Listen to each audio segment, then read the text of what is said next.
Support for this episode of Trifles is brought to you by the Baker Street Journal, the leading publication of Sherlockian scholarship since 1946. Find them online at bakerstreetirregulars.com. And also by the generous support of listeners like you who choose to support us at Patreon for as little as $1 a month. Patreon.com/trifles. Welcome to Trifles, a weekly podcast about the Sherlock Holmes stories. It is, of course, a trifle, but there is nothing so important as trifles. Yes, the stone was Mazarin, the carbuncle was blue, and the mane was lion, but there are so many other details to pick apart in the stories. Pray, be precise as to details. You know the plots, but what about the minutiae? Have you ever stopped to wonder about what kind of chemistry experiments Sherlock Holmes was running? Or what a yeggman is? Or why Holmes's index was sorted haphazardly? You are very inquisitive, Mr. Holmes. It is my business to know what other people don't know. Scott Monty and Burt Wolder will have the answers to these questions and more in Trifles. The game's afoot.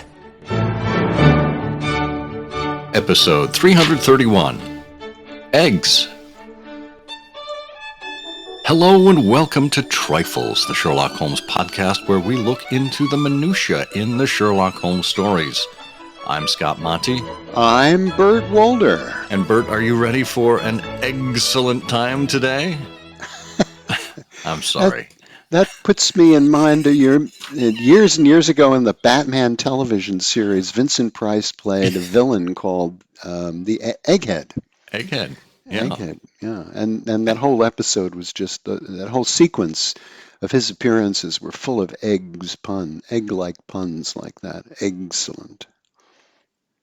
There you go. Well, let's see how many we can squeeze into this episode today. See if I can get you to come out of your shell. Maybe we could scramble a few. Oh, I like that. I like that. Well, I could borrow some of yours, but of course that would be poaching. Oh. Well, it's a good thing this isn't a hard-boiled detective novel, or you'd find yourself on the other side of the frying pan. Oh, that's true.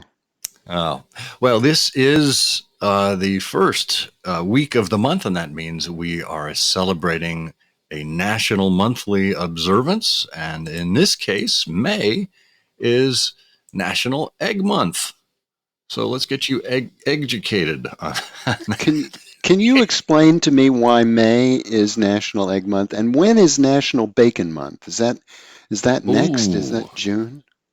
And why is it that the egg farmers of America have not joined forces with the pork producers of America to combine National Egg and Bacon Month into something? Well, let's be clear about something. Every month is Bacon Month, as far as I'm concerned.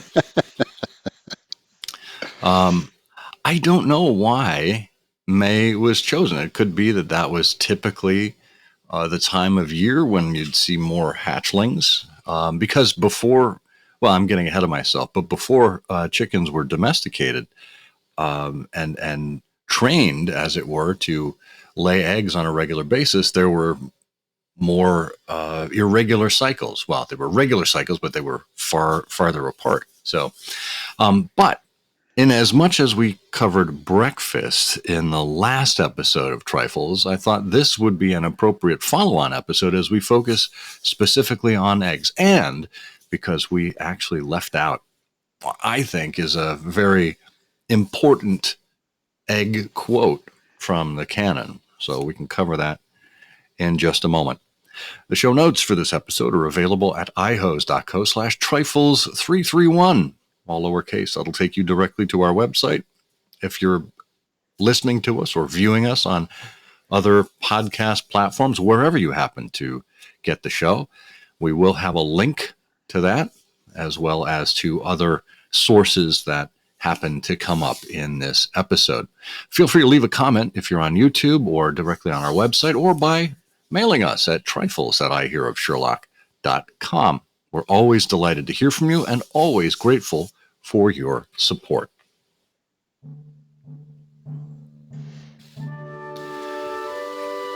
Actually, you know what?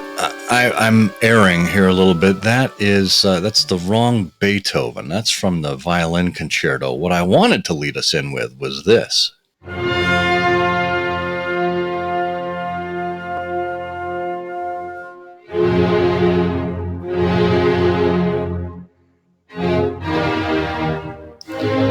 Bert, do you recognize those strains? Yes, I do. Those are strains of Egmont, which is a lovely dish.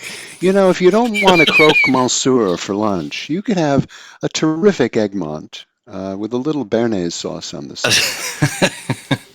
Yes, that was the Egmont Overture by Beethoven. And this is going a little bit off script here, but what do we know about Egmont? We know that he was a historical personage, that the Egmont Overture was written on purpose, intentionally, by Beethoven in 1810 to accompany a Were his other play. works accidents? I don't. Well, yeah, you know, it was sort of chaotic in his household. Things would tumble out of his piano all the time, and that's one of the reasons why his charwoman would sweep things up. And that's not too many people know this, but that's how a lot of his sonatas began to be compiled for the piano. Hmm. Andras Schiff talks a lot about that, about the dustbin sonatas from Beethoven, which have a particular structure. Mostly the recurring sound of a broom hitting a dustpan, Yeah. which is that constant underbeat and rhythm that you find in a lot of his works. But this was a play by Goethe, and it involved a historical personage who I think represented King Philip II of Spain in the Netherlands, who was a staunch Catholic, but who made the error in the time in the 1600s of being tolerant to Protestants, and therefore winds up at the end of the play minus any part of his body on which he could rest his hat. Oh, goodness. Goodness. Well, I guess that means his hat collection would be up for auction after that. So interesting. Well, this is neither about hats nor heads nor Goethe. We're talking about eggs in this episode. Um, eggs were, I would imagine, a staple of Victorian cuisine, certainly breakfast for the middle and upper class. I began wondering just a little bit about the history of eggs in cuisine, how Victorians would actually get their eggs on a regular basis, and some egg based recipes that we might talk about. Um, but it was really led off by our oversight in the last episode where we missed a wonderful quote in, I think it was Thor Bridge, Mm, if mm. I'm not mistaken. No, that's Do, it. do you happen to have that quote in front of you? I do not know. Well, allow me then. Um, so, No, that speaks of too much preparation. well, no, it just speaks of me being able to search just as quickly as you answered the question. So Oh, that's oh. all. Um, so we have the opening of Thorbridge, which includes that iconic phrase, somewhere in the vaults of the Bank of Cox and Company at Charing Cross, there's a travel-worn and battered tin dispatch box with my name, John H. Watson, M.D., late Indian Army, painted upon the lid. So Holmes and Watson are starting this story in the confines of Baker Street, a cozy morning. Um, and Watson said it was a wild morning in October. I observed as I was dressing how the last remaining leaves were being whirled from the solitary plane tree which graces the yard behind our house. I descended to breakfast, prepared to find my companion in depressed spirits. For like all great artists, he was easily impressed by his surroundings. On the contrary, I found that he had nearly finished his meal, and his mood was particularly bright and joyous, with that somewhat sinister cheerfulness which was characteristic of his lighter moments. You have a case, Holmes? I remarked. The faculty of deduction is certainly contagious, Watson, he answered. It has enabled you to probe my secret. Yes, I have a case. After a month of trivialities and stagnation, the wheels move once more. Might I share it?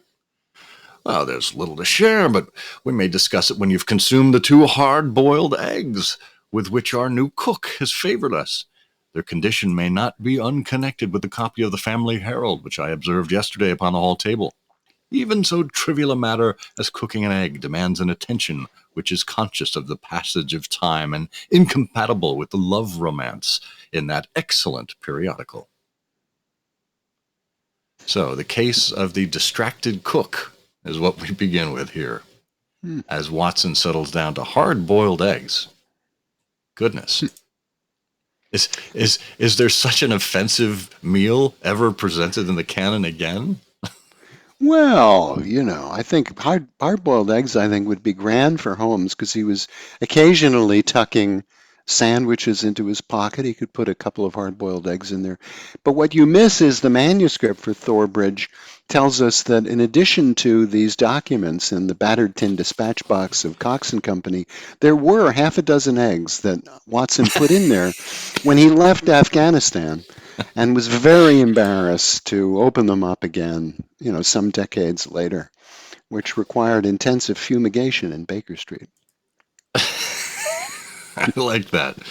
Well, yeah, I can imagine the rotten egg smell would have been a little difficult. But that leads to the natural question, how Victorian era cooks, uh, housewives, etc., would handle eggs. I mean, eggs weren't necessarily a daily arrival. And when we think about the history of eggs, eggs go back to, well, I mean, eggs go all the way back, but the question is, does the chicken go that far back?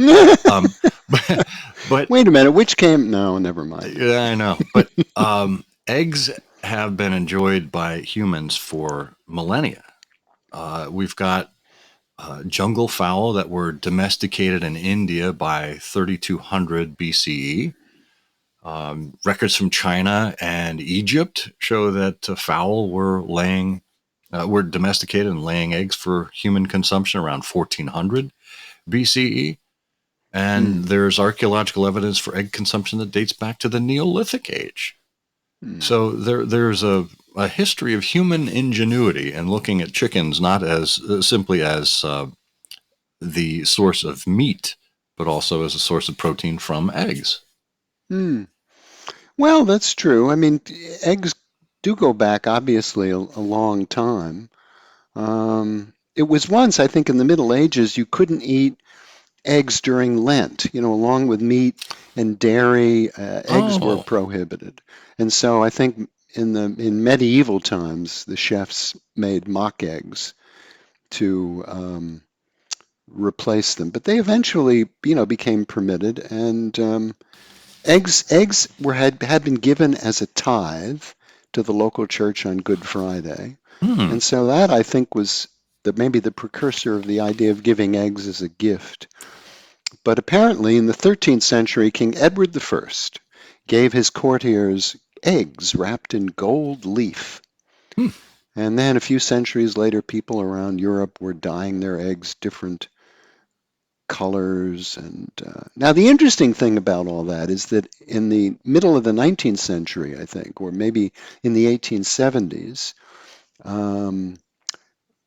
began in England anyway, for the Victorians, the first chocolate Easter egg, Hmm. which is sort of, a merger of the scarcity of chocolate and the prize of an egg. And, I'm all for that. Yeah, Yeah. there you are. Well, in terms of the preservation of eggs, especially when you look overseas at the pioneers as they were crossing the country, they had to bring chickens with them. As they made stops along the way. But from early spring through late fall, uh, when they did settle, the farmer's wife her concern would be, collecting and storing food to last through the winter, the fallow months. And that included eggs as well, because hens usually take a break from laying eggs, particularly at the height of summer, this kind of time off. Now, I mentioned before that um, early prehistoric or late prehistoric man would, found that by removing the eggs from the nest, it would actually induce a laying pattern that was more frequent Hmm. than if the birds were allowed to hatch. So they kind of jump started the egg laying process that way. But when a typical hen would lay maybe 200 eggs annually, and you think about how having a dozen eggs is necessary for many kinds of cooking recipes and just sustaining a family, you can go through those 200 eggs rather quickly. Hmm. So that's when, and particularly in the 1800s, when it was discovered that there was a way of preserving eggs, particularly by mixing them with quicklime, believe it or not. You'd take a bushel of quicklime and some salt and some cream of tartar and enough water to make a thick uh, liquid, kind of a thick pickling liquid, and you would place your eggs in there. And you couldn't put in too much lime because then the lime would actually dissolve the shell. So it was a very delicate mixture there, but that would preserve the eggs over many, many months. And You put that's how the Victorian era individuals, both on both sides of the Atlantic, could preserve their eggs for longer consumption cycles. so you'd put raw eggs in quicklime? Yes, but you So don't it's crack just them. so so there you are in the kitchen and looking around and you say, I've got a perfect use for this bushel of quicklime. Margaret, where are those dozen eggs? It's well, I guess so. Now, do you know in the canon, because after all, we are supposed to be talking about Sherlock Holmes, do you yes. know can you remember where we see an actual supplier of eggs? Well, that's an interesting question. I know there's a supplier of geese, a supplier of eggs. I'll tell you what. Yeah, Let's it's let's think about that, and when we come back from our break, we'll we'll have an see omelet. Yeah. if we can figure it out. Yeah. Stay tuned. When you're looking for reference material regarding the Sherlock Holmes stories, the Baker Street Journal has been providing thoughtful articles since 1946. The topics range from the trifling to deep conundrums, but they all center around Sherlockian scholarship. And maybe you've been subscribing for years, or maybe you have yet to subscribe. But there's one resource that can make your research easier to do: the EBSJ. The EBSJ is an electronic copy of all the back issues of the Baker Street Journal from its inception in 1946 through 2011 in PDF format. That's 276 issues with more than 18,000 pages, spanning the old series to the new series, the Christmas annuals, all the way through 2011. It's entirely searchable, so you can find what you need in just seconds. Check out the EBSJ on BakerStreetIrregulars.com today.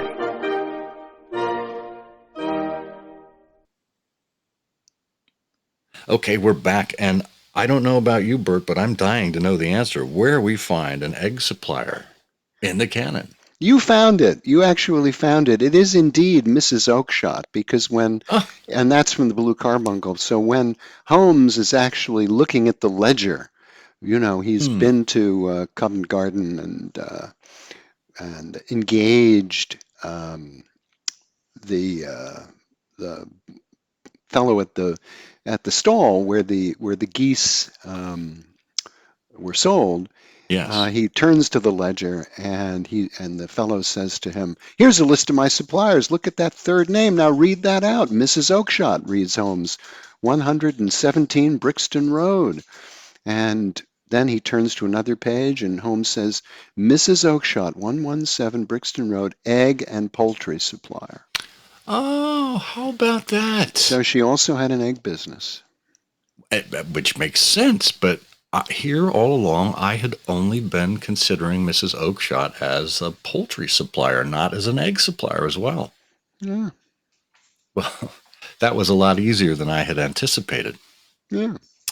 Well, while we are here, maybe it makes sense to talk a little bit about some egg recipes that we can find that Victorians might be indulging themselves with other than at breakfast. Found a wonderful list of Victorian egg recipes, and this is from the Dictionary of Daily Wants from 1859. And anythingbutwork.com has shared it. We'll have a link to this in the show notes. But I think an interesting one that we can start out here is egg balls.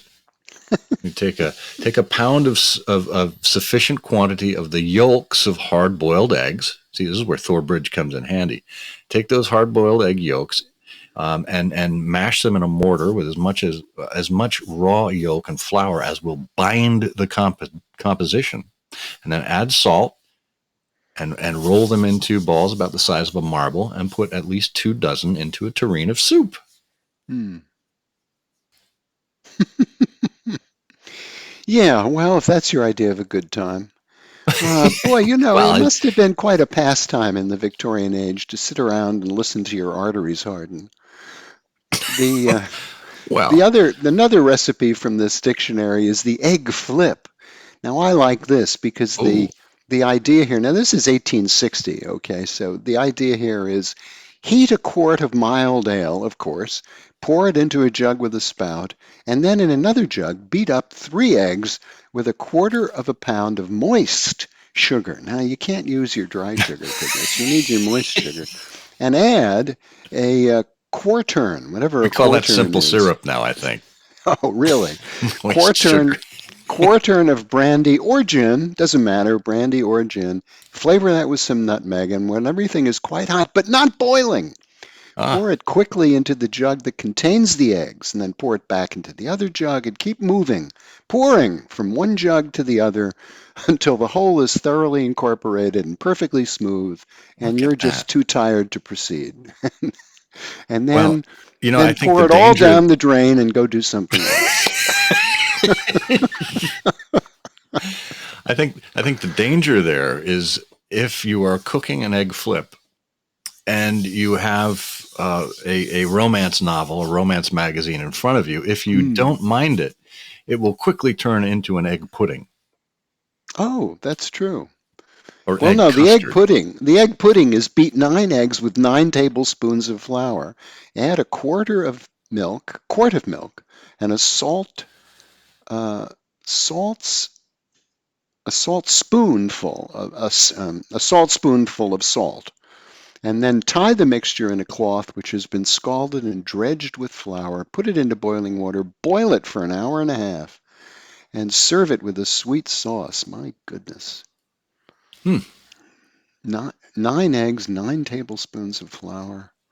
Good grief.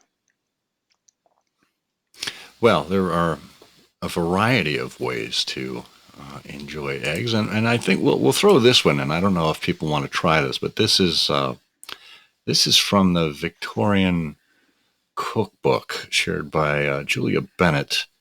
An egg hot. Have you ever heard of an egg hot? It's Yes, I have seen that recipe. It's it's really not charming. yeah well it's not too dissimilar from the egg flip, but you take a bottle of ale or stout, an egg, Mm. sugar, cinnamon, and nutmeg, and uh, there's the option to add butter in as well. But you put them all in a saucepan and heat them up, and enjoy your butter beer, your egg hot, as it were. Beery eggs uh, and cold ale together in the same saucepan. Mm. Yeah, why don't some of our listeners try that and let us know? so we and then we can decide whether we'll try it. Uh, Yes. Sounds wonderful. But it makes me wonder if these are some recipes that Mrs. Hudson may have tried somewhere along the way. If she had to whip something up for surprise guests, and it was not breakfast time, how she might think about using eggs as a quick and potentially filling repast for some of the guests at 221B Baker Street. But either way, we should probably close with this. And, as we're thinking about the origin of eggs and how they were introduced, I began to wonder, where did the name egg come from? Where did the word egg come from? And of course, we turn to that sage, the 2,000-year-old man. You mean all words you think are onomatopoetically based? Words basically come from the sound. Well, how about the word egg? Egg doesn't sound or look like an egg. Watch that chicken. Look at that chicken. Study that chicken very, very, very, very closely. Yes, I do. I don't see As anything. it produces an egg, and you listen to it, you'll see the chicken goes. Egg! Oh, that's possible. Well, an egg comes out. For sure. Yeah. There could be some truth to that. Well, and that's just a stifle. It is, of course, a trifle, but there is nothing so important as trifles. Please join us again next week for another installment of Trifles. Show notes are available on SherlockHolmesPodcast.com. Please subscribe to us on Apple Podcasts and be sure to check out our longer show, I Hear of Sherlock Everywhere, where we interview notable Sherlockians and share news of the Sherlockian world. You've taken my breath away, Mr. Holmes. There's little to share, but we'll discuss it after you consume those 2 hard-boiled eggs with which our temporary cook has favored us. Their condition may not be unconnected with a copy of the Family Herald, which I observed yesterday on the hall table.